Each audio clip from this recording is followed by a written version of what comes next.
everyone, it's Laura, and today I'm here with my February wrap-up. February was the weirdest reading month I've had in a long time. This month, my relationship with Libby continued to be unfortunate, where I had thought I had spaced things out really well in January, and then all my holds came in at the same time, and so I stopped putting things on hold that I didn't actually want to come in right now. So eventually towards the end of the month, it finally got better, but I was too overly ambitious, reading too many of my TBR veterans and too many mediocre books that I probably would have enjoyed them when I was younger, but I would not give a second glance if I saw them in a bookstore today. And that was kind of unfortunate because that put me in a slumpy mood, because I was really happy and excited to be giving these books a chance, and then when they didn't work out, at least I read them or I gave them a shot, and then they can leave and find people that might actually enjoy them. But at the same time, I was hoping to find hidden gems, and I wasn't getting lucky in that respect. So I was just hoping for a really good read, and so there was a week where I basically just didn't read anything, and finally the last Emily Wilde book pulled me out of the slump and got me back invested in reading. And so I ended the month strong with some really good reads, but it was a weird month, and I'm hoping that March is just more stable and less wild cards. First book is Graceling, which is basically a YA where the protagonist Katsa is a Grace, which means that she has a special power, and in her kingdom it's looked down upon, but her uncle the king has used her ability of being able to be exceptional at fighting and kill a person with their bare hands, and has used her as his enforcer, which she loathes that role. And she goes on an adventure where she helps a prince from another kingdom search for his grandfather and kind of falls in love in the process. And it was all right. I think I'm really sad that I didn't read this book when I was younger, and I would have liked it a lot more maybe when I was a teenager, but it was good for what it was. 3.5. I am unhauling it and not continuing in the series, but I liked it for what it was. Falling Kingdoms was the first book in another series that I attempted to try for my Tackling My TBR Veterans series. And this book I ended up DNFing 246 pages in, just because it's part of a 6-book series. I wasn't getting invested in the characters. It's about a continent, a land where there's 3 different countries, and you follow characters from all 3 countries, and none of them seem that great.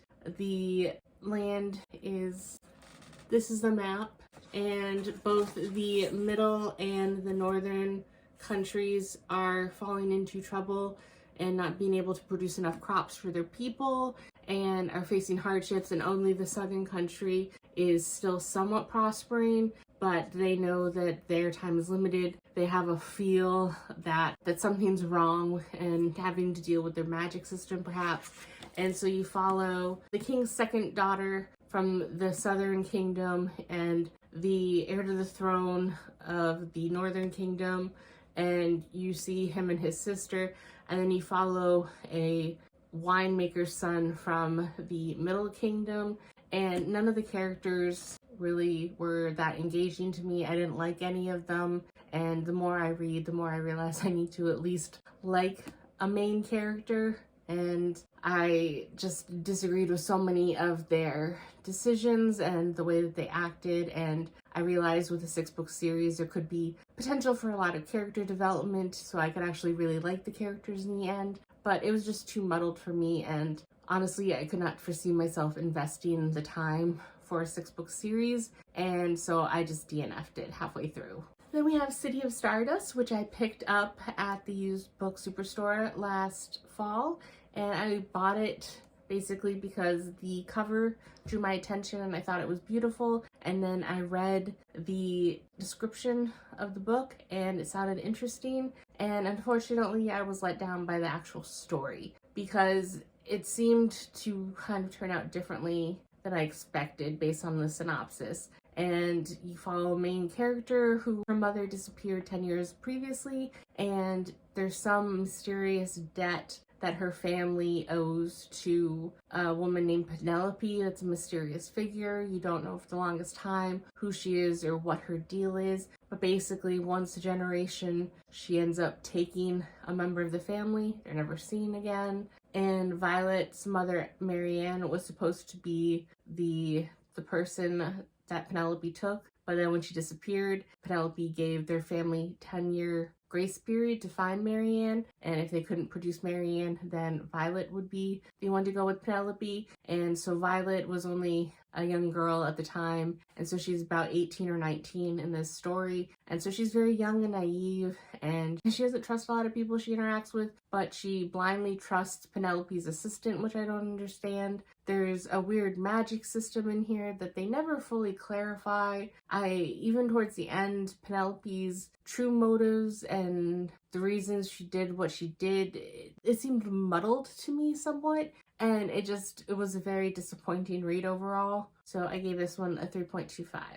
Then we have the Sunbearer Trials, which is another YA book, and I believe it's part of a duology. As far as I'm aware, it's only 2 books in the series. And this one follows Teo as he is a demigod in their society. His mother is Quetzal, and he is entered into a series of trials, the Sunbearer Trials, where he's selected by Sol, the sun god, to partake. He's one of 10 demigods, but he's a jade god, which is kind of like the second tier of the god structure. There's the gold gods and then the jade gods, and then the obsidian gods, which are kind of deemed evil, and they are locked away by Sol and his power. And the Sunbearer, the one who wins the trials, is supposed to help replenish the prison basically for the obsidian gods. And so he's a jade demigod, so he's not one of the favorites to win. And unfortunately, the person who loses the trials is given as a sacrifice, so he doesn't want to come in last place, and this is about his journey. And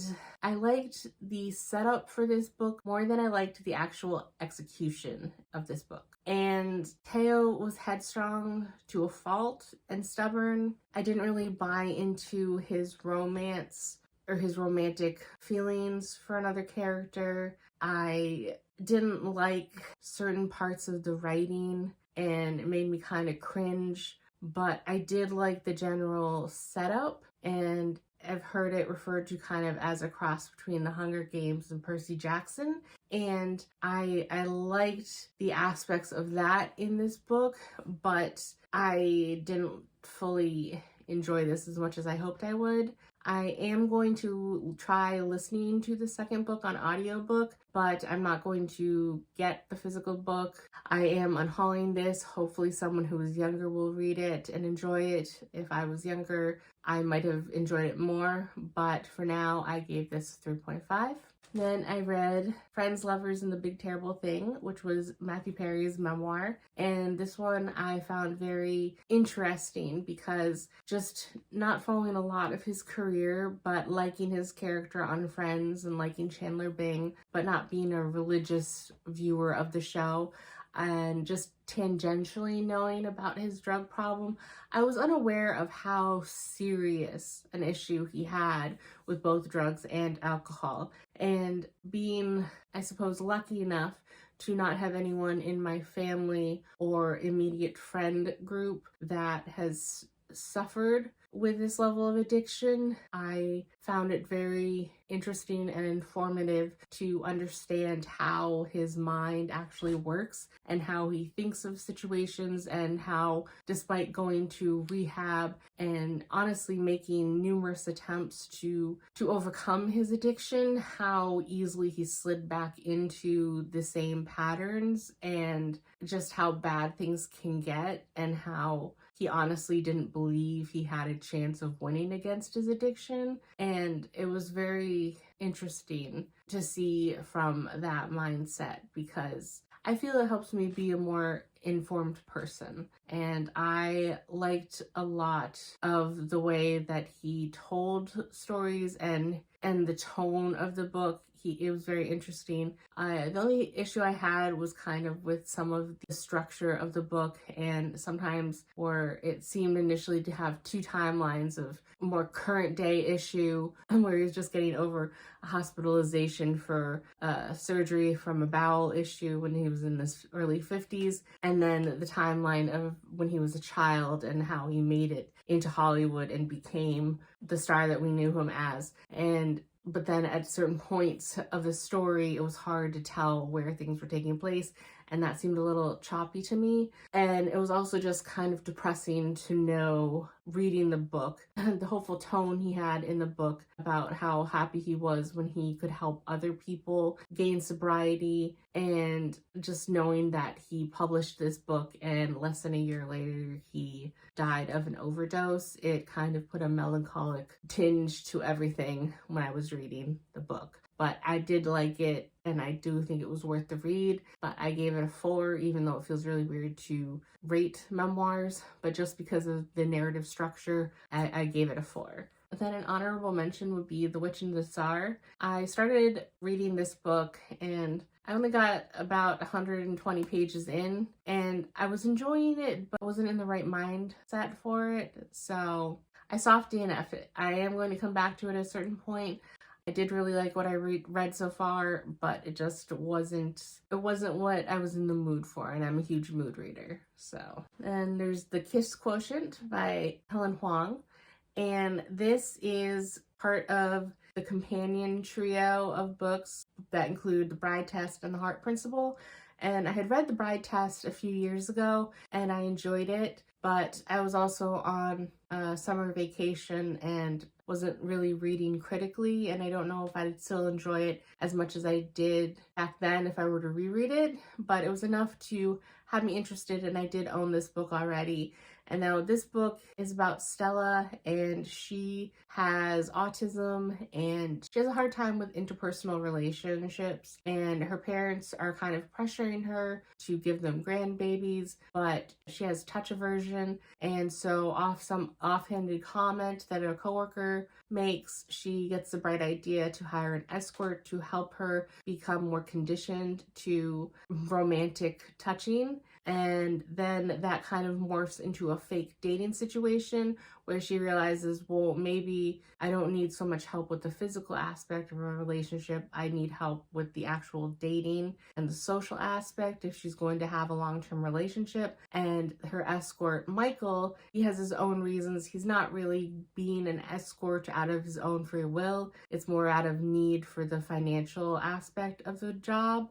And they end up falling for each other, but how can they prove to the other one that they have real feelings? And so the kind of the third act conflict is typical in that situation. I normally like fake dating situations, and this one was no different. And I, again, just similar with the Matthew Perry memoir, I like reading books from different perspectives. So reading Helen Hoang, from what I've read online, she does have autism as well. So I trust her more as an author writing a character with autism. I like reading characters that come from all walks of life, but at certain points they insist how logical Stella is, and her thought processes don't always seem quite logical to me. I gave this book a 4, but I am keeping it for now. I don't own The Heart Principle, but I'm curious to read it at some point in the future, and then maybe at that point I'll make a call on whether or not I want to get rid of the 2 books of the series that I own, or if they continue to stay on my shelves. But right now they're okay and they're staying.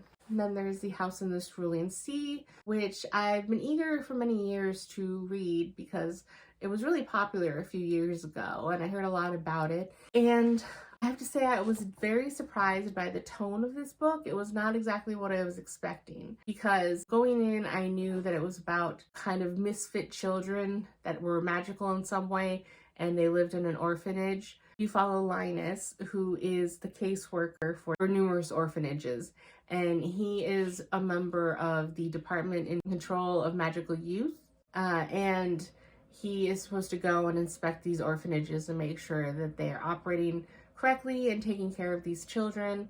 But I was very surprised by the tone because it seemed very middle grade-ish, when he was at the office at the beginning of the book, because it seemed like a kid's version of what working in an office would be like with a bad manager. And he got a special assignment for this orphanage that he was going to investigate from extremely upper management, and then all of the fanfare of going up to meet extremely upper management and the secrecy, and it was just a very different tone than I was expecting. And I'll be quite honest, I wasn't a huge fan of the beginning of the book with that. It took me a while to get more engaged in the story due to how the book started off. But once he actually went to the island, met Arthur, who was the person in charge of the orphanage, and you're introduced to the 6 kids that he's in charge of, I found it much more enjoyable to read, and learning about the different creatures that the children are, and you learn more about this world and how Linus kind of couldn't see the forest through the trees. I warmed up to the book a lot. So I ended up enjoying this book a lot, and I'm happy that there was kind of a tone shift from the start of the book, and I ended up giving this a 4.25. So I am holding on to this, and I do look forward to continue with Somewhere Beyond the Sea at some later date. Then I had Emily Wilde's Compendium of Lost Tales, which is the final book in this trilogy, and it was just released this month, and I was so happy when it finally came, because I had been in a slump before this came, and I was so happy that it got me back engaged and excited to read. This basically continues Emily's story directly after the second book. I don't want to spoil anything, so I have to be very vague, but you do see some of the side characters from the first 2 books again, and you kind of what the first 2 books were building up to is resolved in this book. This book goes places that I wasn't expecting, and it was just a wonderful time. It was kind of the perfect cozy book that wasn't too difficult for me, that was just what my brain needed at the time. And even though my brain was trying to talk me out of the 5 stars that I wanted to give this, I realized my mistake, and that no, this was definitely a 5-star read in my books. It was exactly what I wanted. It wrapped up in a way that I was very satisfied, and I am just eager to have this book on my shelf, and I can foresee myself rereading the trilogy whenever I need kind of to binge a cozy series. Then I read Mickey 7. I ended up listening to the audiobook. Unfortunately, my Libby hold ran out before I finished this book fully, and I only had about 30 pages left in the book. And I was so engaged and engrossed that I ran out the next night to buy it so I could finish this book. I really, really liked this book. It was really fun. It was about this character, Mickey, who this is kind of the future of humans where they're populating other worlds. And he was on the planet Midgard, and Midgard, and he needed to get off the planet. So he tried to sign on to the expedition to colonize a new world, but unfortunately he didn't have any of the skills of a soldier or a scientist, and all the roles were highly competitive. So he ended up voluntarily signing up to be an expendable, which is basically any time that a new colony, because it has to be self-sufficient until they can build up an infrastructure. Every life matters, and so they have an expendable who's basically kind of the guinea pig for any unknown environment, pathogen thing that they need to test. So they get there to the new world. They have kind of, a room set up. They open a crack to the actual atmosphere, and then they see what happens to him. And then when he dies by unknown pathogens, they take his body, they formulate a vaccine, and then they spit out another clone of Mickey. And it takes a lot of resources, so they can only do the brain scan and the body scan for one person. That's why there's not multiple expendables. There's only one expendable per expedition. And so when we start the book, he's the 7th Mickey. So he runs into a bit of an issue with what's happening at the beginning, and they think he's dead, and he manages to make it back to the colony, only to be confronted with Mickey 8. And they're not allowed to have multiples, so then they kind of have almost a comedic thing where they try to both exist at the same time on one person's food rations, and deal with other issues that arise from trying to survive on a new world that is not quite hospitable, and the difficulties that come with it. And it was very interesting to me, and I really liked it a lot. So I ended up giving this book a 4.5. Then I listened to Happy Place from Emily Henry, and this book was good and frustrating at the same time. It basically follows Harriet, and she is a doctor in training, and she's in her residency, and she's in San Francisco, and she's excited at the beginning of the story to go back to a cabin in Maine for a week's vacation with her old college roommates and friend group. Basically, Harriet kind of uses this place as a reset, and anytime she needs to kind of calm down or relax or think of something good, she thinks of this yearly trip with her friends to Maine. And Sabrina, her family owns this cabin, and she's from a wealthy family. And Harriet and Wynne, they have been dating for ages, and they were engaged, but they haven't shared to the friend group that about 5 months before the beginning of the story, they broke up. Wynne was not going to go to this trip, and Harriet was going to break the news to the rest of the friend group that they had broken up on this trip. But she arrives, and Wynne is there, and circumstances happen where they don't want to break the news right now to the rest of the group that they've broken up. And so they're kind of placed in unusual situations where they have to act like a couple. And normally I kind of like fake dating, but on the other hand, you know that it's going to kind of blow up in their face at some point. And I like the dynamics of the friend group. I like the different characters. I also kind of like the topics they touch on, because at this point in their lives, I forget, since I listened to it in audiobook format, I'm not quite sure how old they are, but they're all either in their late 20s or early 30s, but they're at that point where they're kind of, a lot of them are moving on to the next phase in their life and settling down places and being in committed relationships, looking to the future about whether or not they want kids. And that's kind of a key point in time where a lot of people, especially college friend groups, you have to find out if you're growing together as you age, or if you still fit and make sense as a friend group, or if you are growing in different ways. And so there's some of that and the issues that come up with that. And they're at different parts of the country, and it's just hard to make schedules work, and they don't always communicate through text or phone calls as much as they used to. And so it touches on those issues, which resonates very deeply with me, and I find it very interesting to see it played out in a way that seems very accurate, but at the same time, Harriet and this friend group also seemed somewhat the anomaly, that they remained as close as they had for so long, and that the fact that these issues are only truly kind of coming up at this point in time. And on the other hand, one of the downsides for me actually was kind of the fake dating part of the book with the relationship, because I actually really liked Harriet and Wynne together, but miscommunication played a big issue with their entire relationship. So while I understand why Harriet and Wynne act the way they do, I still got a little frustrated when I just kind of wanted to grab their heads and smack them together a few times and just say, like, if you just sat down and talked about any of these issues you had at any point along the way, you could have saved yourselves so much time. And almost wished that the whole conflict between the two romantic leads wasn't caused by miscommunication, but it makes sense for the characters in this book. So it was a little odd and frustrating to read, but overall I did really enjoy it, and I gave it a 4.5.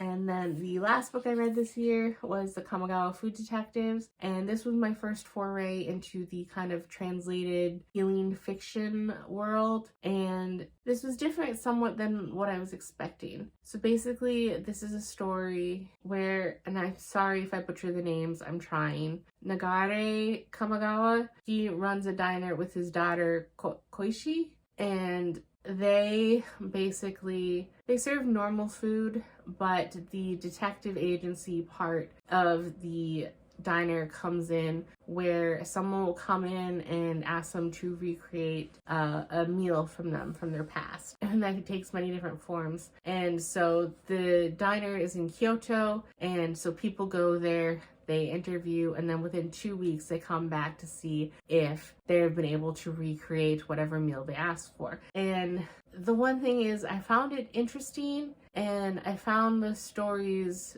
kind of satisfying on one hand, but it was odd having 6 short stories take the exact same structure, and it was just weird how you just see it play out exactly the same way with every person that comes to the restaurant. And the thing that I had a hard time with was that Koichi, I didn't really like her because she seemed sometimes short-tempered and judgmental to me, and she just became annoying as the stories went on. They say that she's in her early 30s, so it's not like she's a brash, headstrong 16-year-old or something, but she's the one that's actually doing the interviews and asking the people the questions. And they'll come and say that, oh, well, I want this spaghetti from when I was 5 on a trip with my grandfather.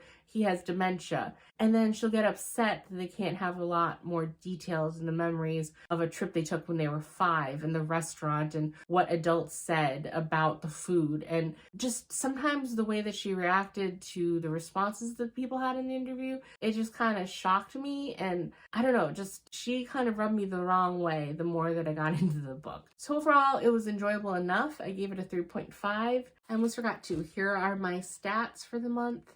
I read 11 books and 3,787 pages. And then I decided to add a few graphs from Storygraph that I found interesting. Here is a graph of the moods of the books that I was reading this month, which was an interesting pie chart. And then this kind of breaks it down more genre, which I find interesting because this is one of the things that I find the hardest, is to classify the types of books that I'm reading, where so many of them have more than one genre in it, and it can't necessarily all just be classified as one. And so seeing this graph I found very interesting.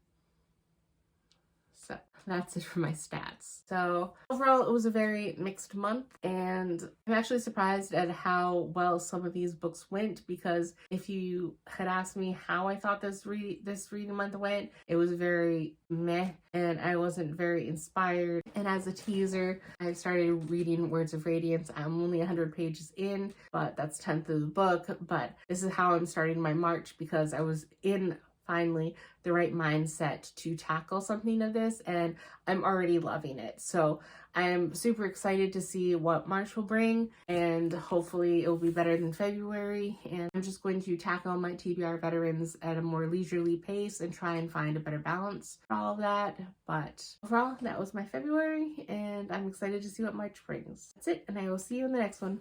Bye!